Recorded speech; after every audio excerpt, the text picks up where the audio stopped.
from Guantanamo.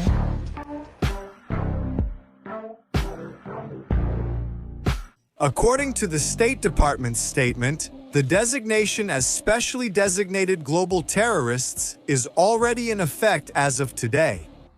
And the Foreign Terrorist Organization designation will take effect starting June 5th.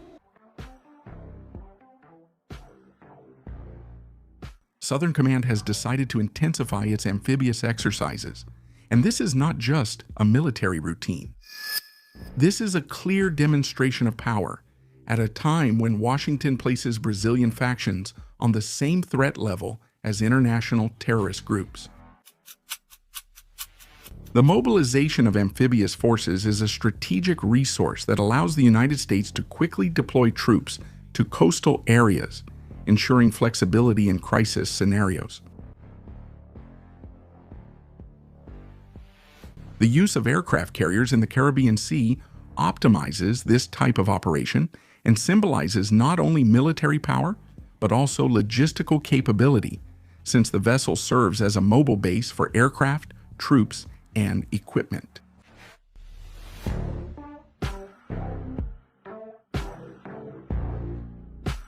Amphibious forces mobilization strategic for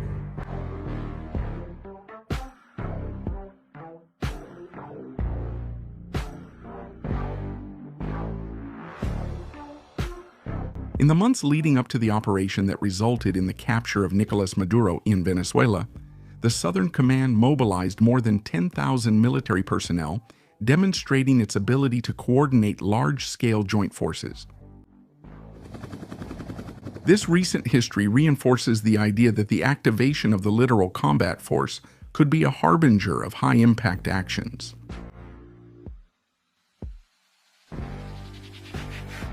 Welcome to life in the barracks.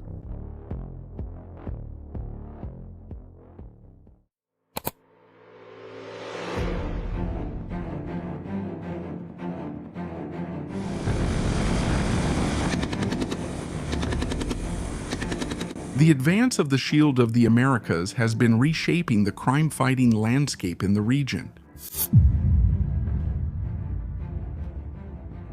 Now, allied countries that share a border with Brazil are actively participating in joint operations with the Southern Command, resulting in several arrests of drug traffickers.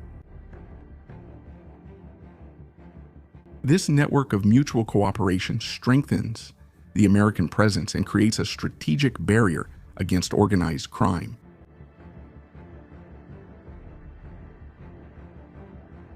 In addition to the military forces, the FBI expanded its operations in the region by establishing bases in Paraguay and Argentina, two countries that make up the triple frontier with Brazil.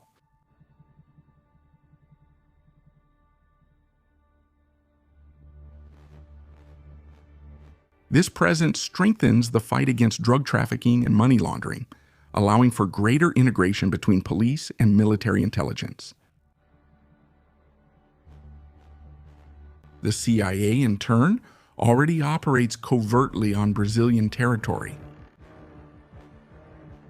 Its ability to generate real-time information, infiltrate agents, and sabotage criminal structures is considered one of the Pentagon's pillars against narco-terrorist organizations.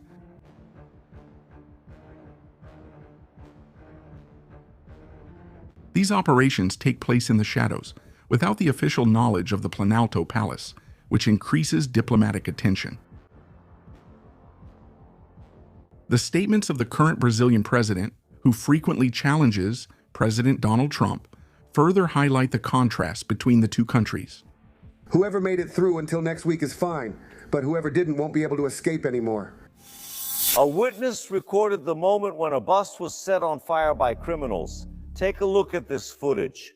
In the footage, two men wearing helmets set the vehicles on fire while the passengers try to escape desperately. Some people even fall to the ground.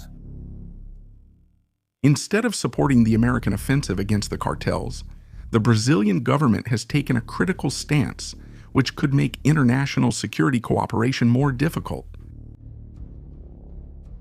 This situation puts Brazil in a delicate position. On one side, it faces armed factions with thousands of rifles. On the other, it has to deal with external pressures that demand alignment with the strategies of the United States. The lack of internal consensus on how to tackle drug trafficking creates room for greater foreign influence in the fight against crime. I think that if there was abuse by the American towards our police officer, we will do the same to theirs in Brazil. The coastal landing training, therefore, is not just a military exercise.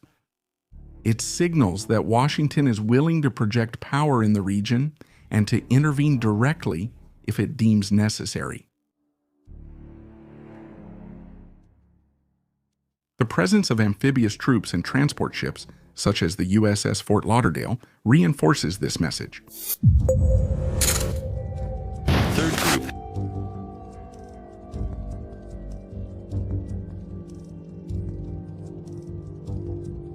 In technical terms, an amphibious landing requires detailed preparation. Hostile forces on land may be positioned to attack, and sea and weather conditions can make it difficult to carry out amphibious missions. That's why full rehearsals are essential to ensure efficiency and reduce risks. Littoral combat also requires coordination between the Navy, aviation, and infantry. The activation of the Littoral Combat Force by Southern Command, with the rehearsal of the full maritime interdiction operation profile, shows that Donald Trump's government is ready to face complex scenarios. This initiative suggests that Washington may be preparing something of great impact in South America. States such as Paraná, Goiás, and São Paulo have already shown support for the United States initiative to classify the PCC and Comando Vermelho as narco-terrorist organizations.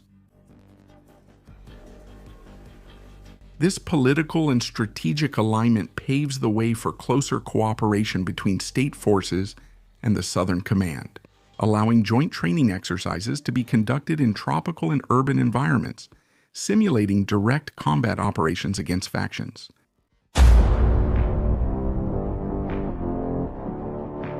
Fihamwadel.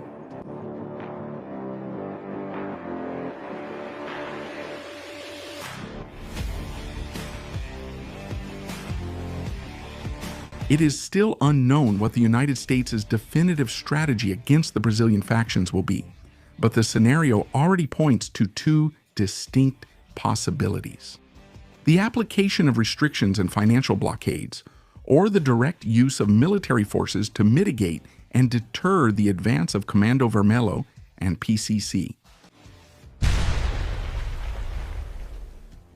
These organizations are no longer just local groups. They have become transnational factions, with confirmed branches in 6 U.S. states, as well as a consolidated presence in Europe and throughout South America. This international reach has raised the level of the threat, placing Brazilian drug trafficking on the same risk level as global terrorist groups like Hamas and Hezbollah.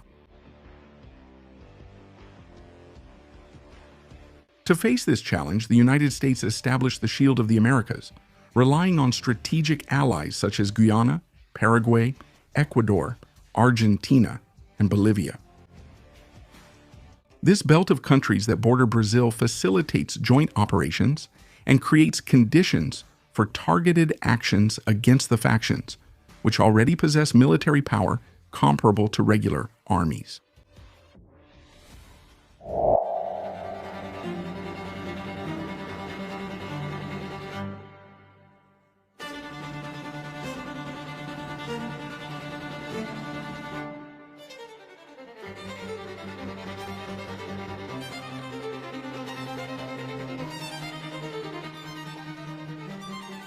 U.S. Southern Command, aware of this reality, intensified its training in tropical jungle and beach environments, demonstrating that it is ready for any order coming from Washington.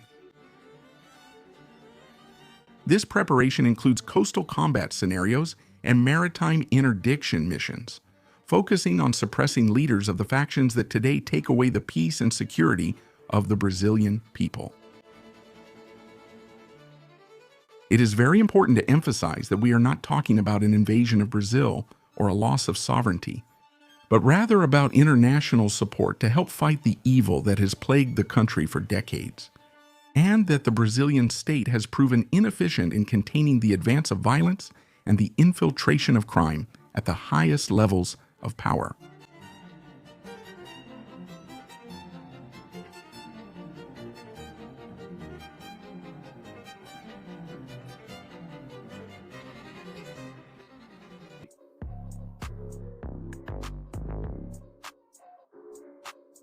Here on Life in the Barracks, you stay up to date with everything happening in the military world. Leave your like, subscribe, and watch one of the videos that's appearing on your screen. Forward fighters, see you next time.